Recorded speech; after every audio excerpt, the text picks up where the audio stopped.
From pristine parklands to prime produce, Tasmania is renowned for its clean green image. But the island's unique brand is being threatened. Inside these containers are the first of 200 diesel generators, shipped in to help a state fast running out of power. I think people will look at Tasmania and wonder, how did we go so badly wrong here? In better days, 30% of Tasmania's power was imported via the Basslink cable from the coalfields of mainland Australia. 60% was generated from water by the hydroelectric system, and 10% came from wind farms. But the undersea cable, the only power link to the mainland, broke in December. While the fault has been found, repair isn't expected for months. And after a dry spring, dam water levels used to generate hydropower are plummeting towards record lows. Until the rain comes, you just have to keep going with some cutbacks from the large users and the diesel gensets. For a state with the nation's second highest unemployment rate, the uncertainty has wider implications. A handful of big industrial companies use 60% of Tasmania's power and employ hundreds of people.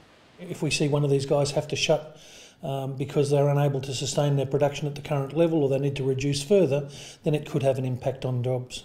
Some have already agreed to ration power, but jobs could be on the line if they're asked to do more. It becomes a point when you can't reduce your production any further and you actually have to move into close-down mode. The unprecedented crisis has heads shaking in Canberra. The ABC's been told Labor and the Greens are pushing for a formal Senate inquiry. That could be within weeks, with hearings to be held here in Tasmania. And an inquiry can deliver, I believe, some understanding about how we got to this position, but also important recommendations to make sure we don't end up in this position again. The state government and Hydro would be called to give evidence. They'll be asked whether the state-owned power company drove down its dam levels by selling clean power to the mainland.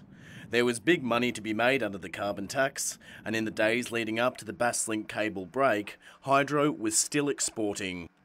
It was a sound commercial strategy. Well, Hydro's core mandate is to keep the lights on in Tasmania, and unfortunately we're now seeing power rationing to the major industrials. We're seeing contractors told not to come to work. As well as diesel generators, a costly mothballed gas station has been fired up, and cloud seeding, a method of injecting chemicals into clouds to encourage rainfall, will start soon.